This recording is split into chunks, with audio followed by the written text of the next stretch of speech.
Selamat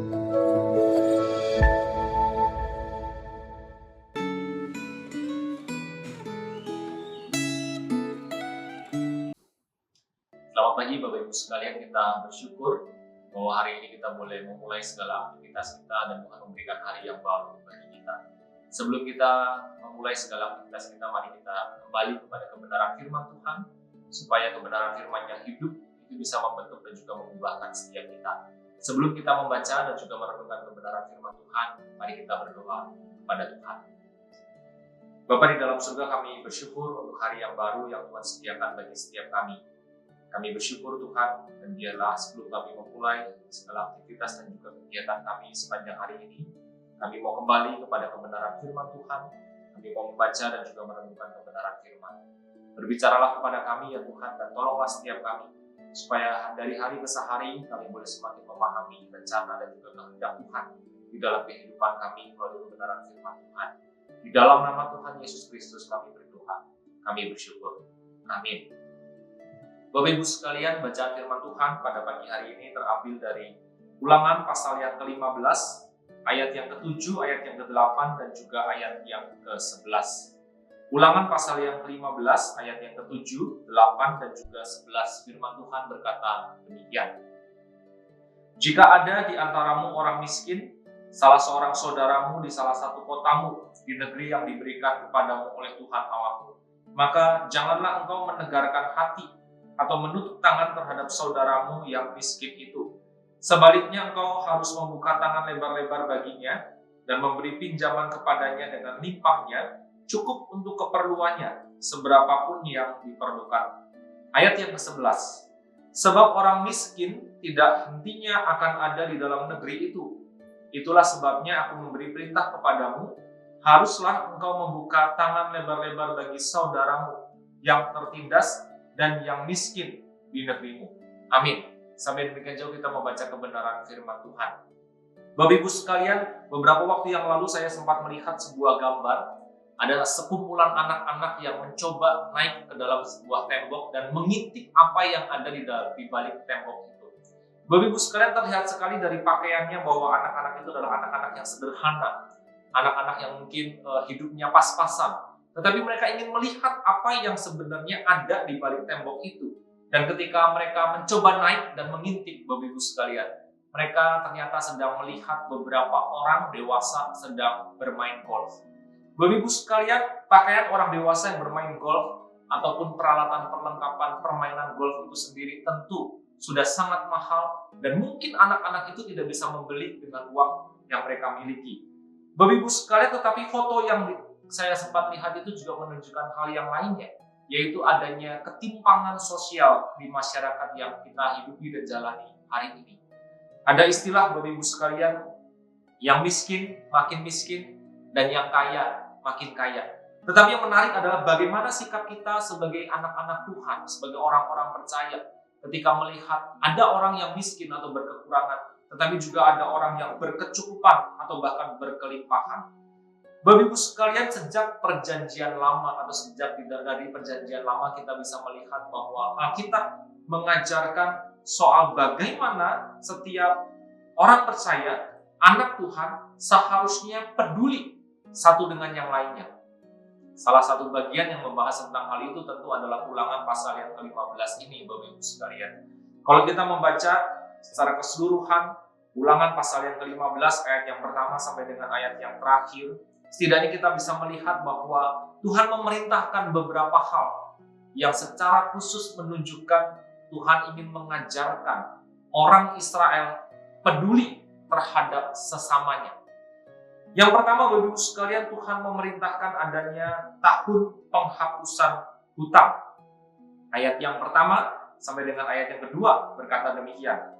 Pada akhir setiap 7 tahun engkau harus melakukan penghapusan hutang. Inilah cara penghapusan itu, setiap orang yang berpiutang harus menghapuskan apa yang dipinjamkannya kepada sesamanya. Janganlah ia menagih dari sesamanya atau saudaranya, karena telah diumumkan penghapusan utang demi Tuhan. Lalu Bapak Ibu sekalian, selain penghapusan utang, kita juga tadi melihat dalam ayat yang ke-11 bahwa Tuhan menunjukkan sebuah fakta Orang miskin atau orang yang berkekurangan akan selalu ada di sekitar orang-orang percaya. Oleh karena itu dikatakan, itulah sebabnya aku memberi perintah kepadamu, haruslah engkau membuka tangan lebar-lebar bagi saudaramu yang tertindas dan yang miskin di negerimu.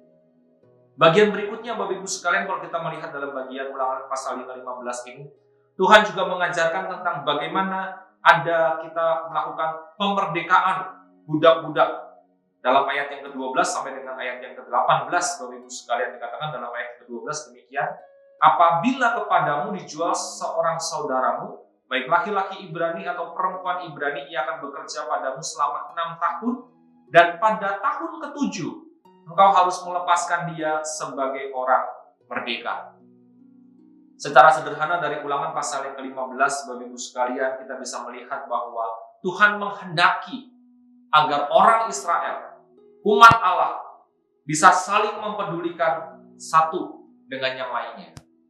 Bapak Ibu sekalian, berbicara tentang saling mempedulikan satu dengan yang lainnya, dan kita bisa melihat bahwa yang pertama-tama diajarkan kepada kita adalah kita harus saling peduli sebagai sesama anggota umat Allah.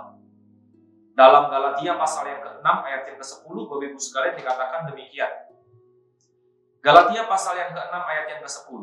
Firman Tuhan berkata, karena itu selama masih ada kesempatan bagi kita, marilah kita berbuat baik kepada semua orang, tetapi terutama kepada saudara-saudara seiman kita. Hal ini senada dengan apa yang dikatakan dalam Ulangan pasal yang ke-15 tadi.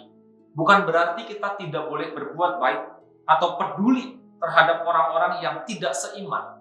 Tetapi mari kita peduli pertama-tama kepada rekan-rekan seiman kita. Hari ini, ketika kita hidup di dalam konteks komunitas gereja, Bapak Ibu sekalian, adakah kita bisa melihat ada rekan-rekan jemaat orang percaya yang mungkin sedang dalam kesulitan di dalam kehidupannya? Mereka mungkin berkekurangan di dalam kehidupannya. Beberapa waktu yang lalu ada seorang pemuda yang datang kepada saya lalu meminta bantuan, Bapak Ibu sekalian. Karena sungguh dia tidak bisa menemukan tempat lain untuk meminta bantuan. Akhirnya pemuda itu datang ke gereja dan bertemu dengan saya dan meminta bantuan. Bapak Ibu sekalian, terkadang di dalam kehidupan bergereja dan berjemaat kita tidak tahu apa yang terjadi di dalam kehidupan mereka. Semuanya nampak baik-baik saja. Tetapi jika kita coba gali lebih dalam dan kita punya relasi yang lebih dalam dengan mereka, kita bisa melihat ada banyak orang yang sedang bergumul dan mengalami kesulitan di dalam kehidupannya. Bapak Ibu sekalian, kepedulian yang Tuhan perintahkan juga adalah sebuah kepedulian yang perlu kita latih dalam kehidupan sehari-hari. Ketika kita mau peduli, Bapak Ibu sekalian, kita harus terkadang menurunkan ego kita sedikit. Kadang-kadang kita merasa bahwa apa yang kita miliki ya seharusnya kita nikmati. Tetapi saya percaya bahwa dalam segala yang kita miliki, Tuhan selalu punya rencana bahwa tidak semua yang kita miliki itu bisa kita nikmati sendiri. Ada bagian-bagian yang harus kita berikan kepada orang-orang lain. Ada bagian-bagian di mana kita harus membagikannya kepada orang lain. Ketika kita ingin belajar peduli, Bapak Ibu sekalian, terkadang kita juga merasa khawatir. Jika kita membantu, menolong orang lain, menyatakan kasih kita, terkadang kita juga berpikir bagaimana dengan hidup saya nanti. Bapak Ibu sekalian, percayalah bahwa ketika kita peduli, membantu orang lain, itu tidak akan membuat kita miskin dan berkekurangan. Karena Tuhan berjanji untuk memelihara setiap kita. Dan Bapak Ibu sekalian, ketika kita belajar peduli, Bapak Ibu sekalian, terkadang juga kita harus merasakan ketidaknyamanan. Kadang-kadang ketika kita membagikan sesuatu atau kita membantu orang, kita memberikan sesuatu kepada orang itu, tidak dipungkiri bahwa ada perasaan hilang. Sesuatu yang saya miliki hilang karena sudah menjadi milik orang lain, dan kadang-kadang kita tidak nyaman dengan perasaan itu. Tetapi itu mengingatkan kepada setiap kita bukan bahwa di dalam hidup ini kita tidak boleh mengandalkan berkat Tuhan, tetapi yang perlu kita andalkan adalah Sang Pemberi berkat. Kiranya komunitas gereja, tempat di mana kita beribadah, adalah tempat yang saling mempedulikan satu dengan yang lainnya. Tempat di mana kita bisa saling membagikan satu dengan yang lainnya. Seperti yang dikatakan dalam Kisah Para Rasul pasal yang kedua ayat yang ke-44 dan ayat yang ke-45 yang berkata demikian. Kisah Para Rasul pasal yang kedua ayat yang ke-44 dan ayat yang ke-45 berkata demikian. Semua orang yang percaya tetap bersatu, dan semua milik mereka adalah milik bersama. Dan selalu ada dari mereka yang menjual harta miliknya, lalu membagi-bagikannya kepada semua orang sesuai dengan keperluan masing-masing. Betapa indahnya jika komunitas gereja, persis seperti apa yang dikatakan dalam Kisah Para Rasul pasal yang kedua tadi. Selalu ada orang yang berkecukupan yang menjual harta miliknya, lalu membagi-bagikan kepada jemaat yang berkekurangan atau yang sedang dalam pergumulan. Di dalam komunitas yang seperti ini, saya yakin Tuhan mencurahkan berkat-berkat-Nya. Di dalam komunitas yang seperti ini, saya yakin nama Tuhan dimuliakan dan hati Tuhan disenangkan. Bapak Ibu sekalian, marilah kita membangun komunitas umat Tuhan yang saling peduli, saling mengasihi, dan saling mau berbagi satu dengan yang lainnya. Mari kita berdoa. Bapa di dalam surga, kami bersyukur untuk kebenaran firman Tuhan yang boleh mengingatkan kepada setiap kami bahwa sedari awal Tuhan mengajarkan dan memerintahkan kepada kami supaya kami saling peduli satu dengan yang lainnya. Selalu ada orang-orang yang bergumul dan kesulitan di dalam komunitas gereja. Bahkan selalu ada orang-orang yang bergumul dan kesulitan di luar komunitas gereja. Kami rindu Tuhan, kami secara pribadi boleh menjadi saluran berkat. Ketika setiap orang percaya berpikir hal yang sama, bahwa mereka mau menjadi saluran berkat, saya yakin dan kita yakin bahwa nama Tuhan dimuliakan dan hati Tuhan disenangkan. Terima kasih Tuhan untuk kebenaran firman Tuhan pada pagi hari ini, dan biarlah kami boleh hidup melihat seperti apa yang Tuhan lihat, memiliki hati seperti hatinya Tuhan, dan berkati kegiatan aktivitas kami sepanjang hari ini. Terima kasih Bapa, kami menyerahkan diri kami masing-masing ke dalam tangan kasih kuasa-Mu. Di dalam nama Tuhan Yesus Kristus kami berdoa, kami bersyukur. Amin.